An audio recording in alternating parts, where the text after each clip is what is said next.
오늘도 본방사수 끝까지 우리 천국잔치에 함께하신 성도님들 주의 이름으로 사랑하고 축복합니다. 제가 부활의 권능 일상을 이기다 시리즈 7번째 중에서 이 시간에 2번째 말씀을 함께 나누고 있습니다. 내일 새벽에 제가 3번째 말씀을 전하고 화요일 날 새벽에는 우리 사무엘 전사님이 설교를 하고 제가 다시 수요일 날 새벽에 3번째, 그다음 수요일 저녁에 4번째, 그다음에 목요일 저녁, 목요일 새벽, 금요일 새벽까지 7번에 걸쳐서 부활의 권능 일상을 이기다. 그러니까 제가 이번에 부활 시즌에 여러분이 기억하실지 모르겠지만 첫째 부활절 시즌에는 마가복음 16장 말씀을 가지고 이 부활의 목격자들을 함께 살펴봤고요. 두 번째 주에는 요한복음에서 나타난 부활의 증인들을 살펴봤고요. 그다음에 세 번째는 우리가 이제 복음서에 나타난 사도행전에 나타난 부활의 목격자와 증인들을 살펴봤고, 이제 마지막으로 이 바울서신서에 나타난 부활의 목격자 증인들을 살펴보는데 2026년 부활절 시즌 마지막으로 부활의 권능으로 일상을 이기다라는 주제로 말씀을 전하려고 합니다. 오늘 이 말씀을 전하면서 여러분들에게 여러분이 다 몇 번은 들어봤을 만한 그런 얘기를 제가 전합니다. 여러분이 알고 있는 얘기를 제가 하는 이유는 우리가 연속곡 재방송을 보잖아요. 근데 알고 있는 내용을 왜 봅니까? 맞는지 안 맞는지 맞춰보려고. 그래서 우리가 연속곡 재방송을 보잖아요. 연속곡 재방송과 같은 예화를 제가 이 시간에 하려고 합니다. 사실 이 예화를 할까 말까 굉장히 고민을 많이 했었는데요. 부부 사이에 사이가 좋지 않은 어느 노부부가 이스라엘로 성지순례를 갔답니다. 그런데 성지순례 중에 갑자기 아내가 세상을 떠났습니다. 이런 낭패가 어디에 있겠습니까? 얼마나 황당하고 힘들었겠어요. 장의사가 이 구두쇠 할아버지에게 물었답니다. 할아버지, 이 할머니를 고향으로 운구하려면 500만 원이 듭니다. 그리고 이곳 성지에다 물으면 할아버지 50만 원이면 됩니다. 50만 원 됩니다. 이 장의사는 이 성지에다 모셔야 자기가 정부 지원금도 받을 수 있기 때문에 50만 원이 얼마 안 되지만 정부나 다른 지원을 받을 수 있기 때문에 이 할아버지가 이 500만 원 그리고 50만 원 하면 50만 원을 선택하겠지라고 생각하면서 이렇게 물었습니다. 그러자 이 할아버지가 고민 끝에 하시는 말씀이 그렇다면 아무래도 고향으로 모셔야 되지 않겠냐라고 이야기하면서 500만 원을 내고 고향으로 모셔가겠다 합니다. 장의사가 그 말을 듣고 이 할아버지가 구두쇠인데 절대 이 500만 원의 10분의 1 50만 원이면 되는 걸 가지고 왜 굳이 500만 원씩이나 들여서 많은 돈을 들여서 이 고향으로 할머니를 모시고 가려고 하는지 그 이유가 납득이 되지 않아서 할머니 할아버지에게 왜 도대체 50만 원이면 되는데 왜 500만 원씩이나 주고 10배나 많은 돈을 주고 왜 이 할머니를 모셔가려냐라고 이야기했더니 여러분이 다 아는 이야기 뭐라고 했대요? 2000년 전에 이곳에 어떤 분이 돌아가셨다가 사흘 만에 부활했다는 얘기를 들었는데 아니 할머니가 다시 부활하면 어떡하냐고 그렇게 이야기하면서 난 그런 위험을 감수하고 싶지 않다. 이 할아버지에게 나는 그런 위험을 감수하고 싶지 않다. 제가 대전 영락교에 있을 때인데요. 그 안수 집사님 지금 장로님이 되셨고 은퇴하셨는데 그 장로님 어머니가 실제 저한테 해준 얘기입니다. 자기가 죽어가지고요 장사관에 넣어가지고 가는데 그만 깨어났다는 겁니다. 그 얘기를 듣고 믿어야 될지 말아야 될지 그런 충격을 믿거나 말거나 충격을 받은 적이 있었는데요. 여러분 부활의 실제를 믿는다는 것 그것이 우리 기독교 신앙이 얼마나 중요한 것인지를 제가 오전에 구구절절히 말씀드렸습니다. 기독교 신앙의 가장 중요한 핵심은 십자가와 부활이다. 십자가와 부활이 없는 기독교는 죽은 신앙이다라는 얘기를 말씀을 드렸고 그러므로 십자가와 부활을 믿는 것은 구원과 생명을 얻는 길이요, 십자가와 부활을 믿지 않는 것은 영벌에 처한다. 아주 준엄한 경고를 하고 있는 것을 보게 됩니다. 오늘 오후에 드리고 싶은 말씀은 여러분이 잘 알고 있는 사도 바울이 한 도시를 방문합니다. 근데 그 도시는 아테네. 우리 성경에는 아덴이라고 되어 있는, 그러나 오늘날 맞으면 아테네. 지금 사진을 보다시피 이 아테네는 이 그리스의 가장 중심적인 도시고 고대 철학이 가장 왕성하게 발전했던 도시였고, 그래서 이 아테네의 아레오바고라는 곳에 가서 이제 설교를 하게 됩니다. 이 사도행전에는요, 바울의 설교가 9편이 나옵니다. 근데 이 9편 중에서 8편은 다 유대인 회당에 가서 설교를 했는데, 9편 중에 8편이 유대인 회당들. 그러니까 사도 바울 입장에서는 유대인으로서 회당에 가서 설교했을 때 얼마나 편했겠어요. 왜냐하면 회당에 있는 유대인들은 다 율법을 잘 알고 있었고, 그렇기 때문에 사도 바울은 누구보다도 율법을 정통했기 때문에 자기가 가장 자신 있는 그 율법을 가지고 설교하는 게 사도 바울이 얼마나 쉬웠겠어요.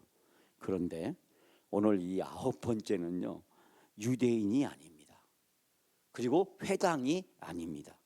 이곳이 어디냐면 아덴의 아레오바고라는 곳에서, 즉 율법을 잘 모르고, 그리고 아테네, 그리스 로마 철학의 중심지, 바로 이 많은 종교와 철학에 물들어 있는 그 그리스 철학의 본산지, 적의 심장의 한복판에 서서 그가 설교를 하게 됩니다. 제가 적의 심장에 비수를 꽂다라는 제목으로 정했다가, 비수를 꽂다라는 말이 너무 이 살벌한 곳에서 제가 적의 심장에 비수를 던지다라는 말씀을 바꿨는데, 적의 심장은 어디를 얘기하면 아테네를 얘기하는 것입니다. 모든 그리스, 이 거대한 로마 제국의 이 헬레니즘의 가장 중요한 본산지, 로마가 세계를 통치하고 다스리고 있었지만 정신적으로, 종교적으로, 문화적으로, 영적으로 그 중심지는 바로 이 아테네 아레오바고였습니다. 그렇기 때문에 적의 심장이라고 이야기할 수 있는 것, 이 헬레니즘의 심장이라고 얘기할 수 있는 곳이 바로 이 아테네 아레오바고라는 곳이었습니다. 여러분, 바로 그곳에서 사도 바울이 부활의 복음을 선포합니다. 저는 이것을 다른 말로 적의 심장에 비수를 던지다, 비수를 꽂다라는 표현을 한번 사용해 보고 싶었습니다. 목사가 설교 제목을 정할 때 굉장히 어렵고 힘듭니다. 저는 설교 제목을 일상적으로 정하지 않기 위해서 굉장히 노력을 합니다. 오늘도 아테네에서 바울의 설교 이렇게 정하면 되겠죠. 그럼 누구나 다 뻔히 제목을 아는 제목이 되겠지만, 그러나 여러분, 사도 바울이 지금 아테네에서, 그것도 이방인들에게 그가 부활의 복음을 전한다는 것은 적의 심장에 비수를 던지는 것과 마찬가지다라고 생각을 합니다. 다양한 종교와 철학, 다원주의, 우상이 판을 치고 있는 당대의 헬레니즘의 지성인들이 모여있는 그 아테네에서 부활을 설교한다는 것은 정말 계란에 바위치기보다 더 무모한 행임에도 불구하고, 바울은 지금 바위에 계란을 던지는 것이 아니라 적의 심장에다가 비수를 날립니다. 너희들이 믿고 있는 그 모든 것이 진리냐? 내가 지금 전하는 것이 진리냐? 어떤 것이 진리인지 한번 결판을 내보자. 지금 맞짱 뜨고 있는 것입니다. 당대 최고의 이 헬레니즘 그리스의 지성인들을 향해서 사도 바울은 이렇게 얘기합니다. 알지 못하는 신, 너희들이 섬기고 있고 너희들이 지금 전하고 있는 그 모든 것들을 향해서 알지 못하는 신이라고 하는 단서를 통해서 창조주 하나님을 선포합니다.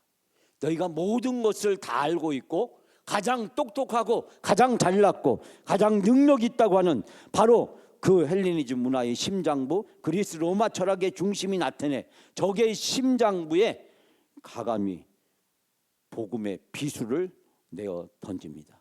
누가 진짜 신인지 한번 오늘 여기서 가려보자는 것입니다. 모세가 홍해바다를 앞두고 애굽의 바로 왕과 함께 누가 살아있는 신인지 한번 결판을 내보자. 야곱의 약복강에서 야곱이 지금까지 살아온 인생을 다 걸고 승부수를 던집니다.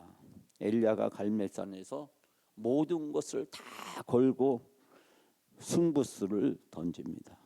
여호수아가 여리고성을 돌 때 지금까지 광야 40년, 애굽에서 400년의 모든 것을 다 걸고 누가 참된 하나님이신지 승부를 겁니다.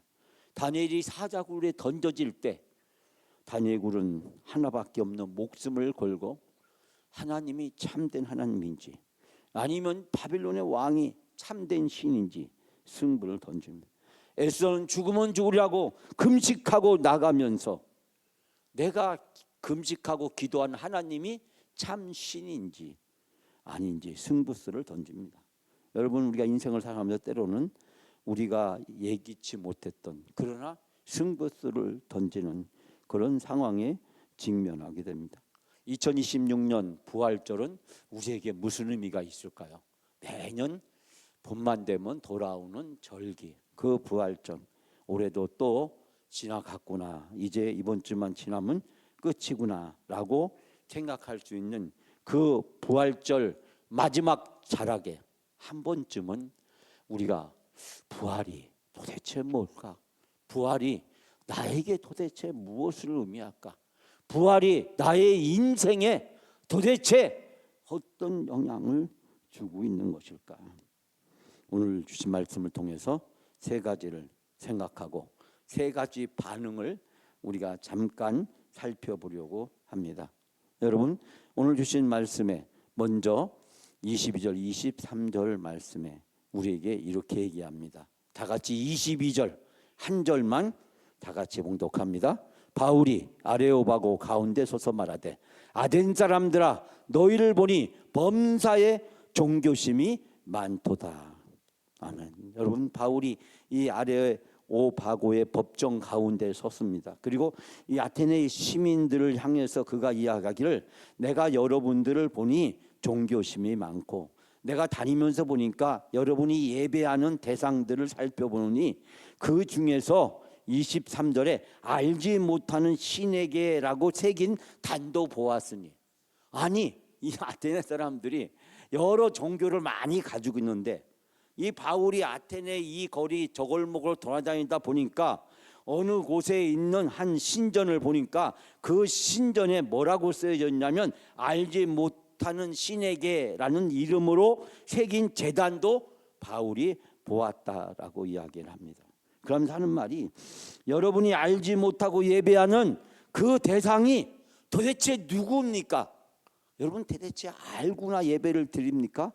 내가 그 대상을 여러분들에게 가르쳐 주겠다라고 이야기를 합니다. 사랑하는 여러분, 바로 이 아레오바고에서 아테네 사람들이 종교심이 많고 그들이 알지도 못하는 그 신에게 그들이 섬기고 예배하고 있는데 바울은 바로 참된 하나님은 누구신지를 세 가지로 얘기합니다. 첫 번째는 창조주와 주제시다. 창조주와 우주 만물을 지으신 분이고 그리고 천지의 주인으로 모든 것을 다스리신 분인데 이분은 사람의 손으로 지은 신전에는 계시지 않다라고 이야기합니다. 여러분, 이 한마디 말로서 아테네 모든 신들을 다 무장 해제시켜 버립니다. 사람이 손으로 지은 신전에는 계시지 않다. 아테네 골목마다 거리마다 그리고 중요한 위치에 거대하게 차지하고 있는 모든 신전들, 아테네 사람들이 숭배하고 절대적으로 신앙하고 있는 그 모든 대상들을 바울은요 한마디로 그 신들을 무력화시키고 무장해제를 시켜버립니다. 신은 그 신전에 계시지 않다. 여러분, 이 말이요 아테네 사람들의 신앙과 철학과 모든 것을 뒤흔드는 무기력화시키는 말입니다. 두 번째로 좌족하시는 분이시다. 하나님은 무언가를 부족해서 사람의 섬김을 받는 분이 아니라 도리어 만민에게 생명과 호흡을 주시는 분이다. 그런데 아테네는 신전에다 뭘 바치잖아요. 뭘 바쳐야 된다고 생각하는, 신이 뭔가 부족한 것을 사람이 채워줘야 된다고 생각하는데 여러분이 하는 모든 종교 행위가 다 무익한 것이다. 첫 번째는 신전을 무장해제시켜버리더니 두 번째는 그 신전에 사는 모든 신앙의 행위가 다 무의미한 것이다라고 얘기합니다. 그러면서 하나님은 내재하시는 분이시다.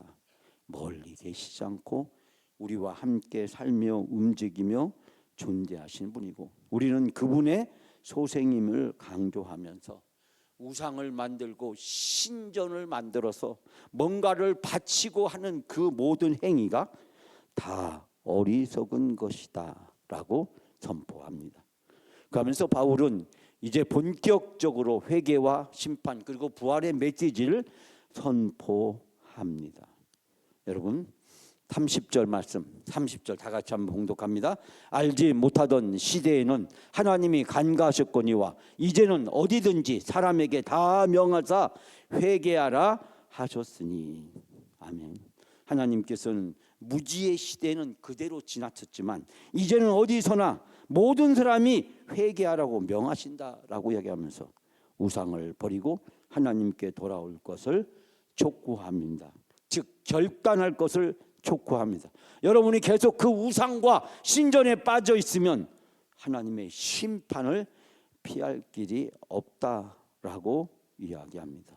그래서 31절에 우리가 읽지 않았지만 천하의 공의를 심판하신 날을 작정하시고 죽은 자 가운데서 달리 살리신 것으로 모든 사람에게 믿을 만한 증거를 주셨다라고 이야기합니다. 30절 31절에 회개와 심판에 대한 강력한 경고를 선포합니다. 이 아테네 모든 신전, 그 모든 신전에서 여러분이 하고 있는 종교적 행위 다 무익하고 헛된 것이라고 선포하면서 여러분이 이제 그것을 계속한다면 여러분에게 심판을 피할 수 없다라면서 회개를 촉구하고 있습니다.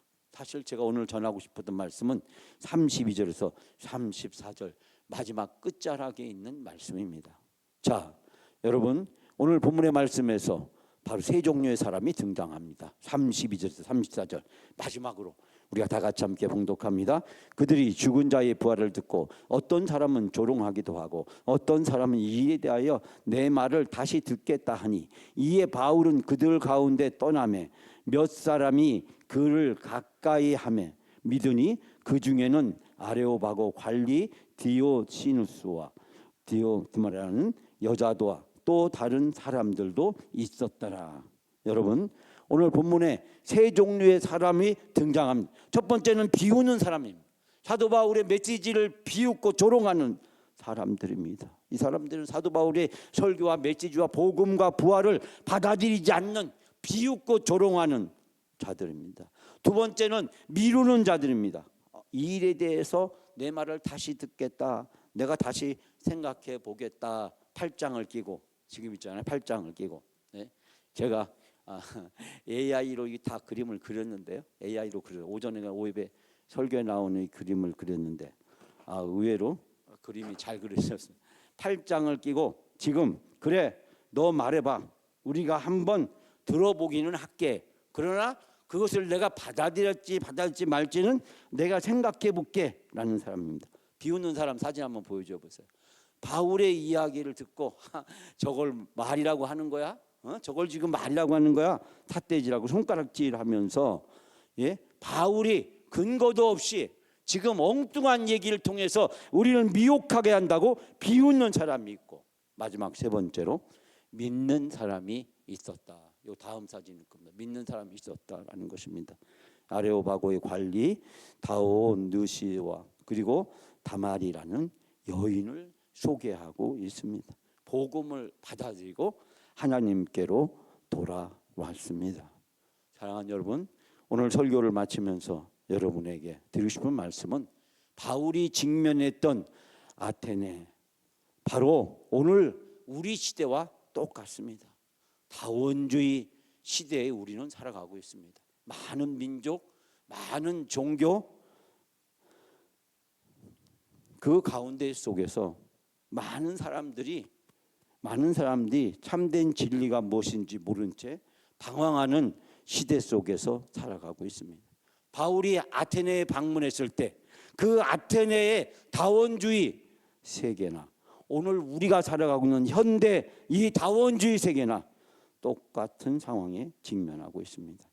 바울의 설교는 세상의 학문과 철학이 아니었습니다. 바울은 아테네 사람들의 눈높이에 맞춰서 그들이 이해할 수 있는 말로 설교하지 않습니다. 여러분이 보기에는 그게 훌륭한 설교처럼 보이죠. 여러분이 듣고 싶은 얘기만 목사가 설교하면 그것이 설교라고 생각하세요? 여러분 집에서 어린아이가 먹고 싶은 것만 먹으면 어떻게 됩니까? 병원에 가서 의사한테 얘기해 보세요. 내가 먹고 싶은 것만 먹을게요. 의사가 당신 얼마 못 가서 죽을 거야. 그렇게 얘기할 겁니다. 여러분, 바울은 지금 아테네에 가서 철학적으로 설교하지 않습니다. 아테네 사람들이 많이 갖고 있는 종교를 이용해서 설교하지 않습니다. 아테네 사람들이 눈높이에 맞춰서 그들이 귀에 쏙쏙 들어오는 말, 이해하기 쉬운 말, 받아들일 수 있는 말, 그걸만 골라서 설교하지 않습니다. 진짜 설교는요, 거북하고 불편하고 힘들고 어렵고 고통스러운 게 설교입니다. 편안하고 좋고 안락하고 쉽고 귀에 쏙쏙 들어오는 얘기는 설교가 아닙니다. 설교는 힘든 거예요. 설교는 어려운 것입니다. 설교는 고통스러운 거예요. 설교는 불편하게 만들고 짜증나게 만들고 화나게 만들고 우리를 견디지 못하게 만듭니다. 바울의 설교를 보세요. 여러분이 섬기고 있는 이 수많은 아테네의 골마다 거리마다 중요한 광장마다 거대하게 서 있는 그 모든 신전들 다 허물어 버리잖아요. 그리고 아테네 사람들이 수시로 그 신전에 나가 사는 모든 종교적 행위 바치고 드리고 하는 그 모든 행위가 헛된 것이라고 하잖아요. 여러분, 이 말을 듣고 분별력 있는 아테네 사람 같으면 그 자리에서 뚜껑이 열려서 바울을 때려 죽이고 싶었을 것입니다. 우리가 평생 동안 믿어왔고 지금도 모든 것을 다 전신하고 있는 우리의 종교, 우리의 위대한 이 신을 이렇게 모독하다니. 그런데요, 바울의 설교를 듣는 아테네 사람들이 바울의 설교를 제대로 깨닫지도 못하고 조롱합니다. 어떤 사람들은 깨닫지 못하고 다시 한번 들어보자고 합니다. 그러나 다오누시스와 다마리는 그 바울의 설교가 참된 진리인 줄 알고 그 복음을 받아들이게 됩니다. 사랑하는 여러분, 부활의 권능으로 바울은 승부수를 던집니다. 부활의 권능으로 세상을 이겨 버립니다. 세상을 따라가는 거 쉬운 길이잖아요. 넓은 길이잖아요. 남들이 하는 대로 다 하는 거 얼마나 편안하고 얼마나 익숙합니까? 텔레비전에 나온 대로, 인터넷에 나온 대로, 유튜브가 하라는 대로 따라하는 건 얼마나 쉽고 편안하고 좋은 길입니까? 칭찬도 받고 인정도 받고요, 같이 함께 해줄 사람도 있습니다. 근데 그 길을 가지 않는다면 힘든 길이잖아요. 다들 가는데 혼자만 다른 길로 가면, 다들 옳다고 하는데 나는 그게 아니라고 하면 힘들고 어려운 길이잖아요. 그러나 그것이 진리의 길이고 그것이 생명의 길이라고 한다면 우리는 기꺼이 세상과 등지고 세상과 맞서고 세상에게 버림을 당하고 세상에게 손가락질을 당하고 세상에게 욕을 먹는다고 할지라도 그것이 진리의 길이고 생명의 길이고 영생의 길이고 천국 가는 길이라면 우리가 그 길을 선택하는 것, 그것이 우리의 믿음이 아닐까요? 오늘 부활의 권능으로 승부수를 던지는 바울의 행위, 계란으로 바위치기가 아니라 적의 심장에 칼을 던지는 행위는 내 목숨을 내놓지 않고는 불가능한 일입니다. 그러나 바울은 심장을 토하는 심정으로 지금 아테네 사람들에게 복음을, 부활의 권능을 선포합니다. 사랑하는 여러분, 2026년 마지막 부활절 주간을 보내면서 다시 한번 우리가 부활으로 찾아오신 예수 그리스도를 다시 만나고 엠마오로 가는 두 제자의 발걸음을 돌려놓게 만들었고 텅 비었던 디베랴 바닷가의 배에 그물이 찢어지지 않을 정도로 가득 고기를 잡게 하셨던 그 부활의 주님의 권능, 우리의 인생의 한복판에서 우리가 경험하게 될 때 2026년은 우리에게 가장 행복하고 소중한 한 해가 될 수 있을 거라고 믿습니다.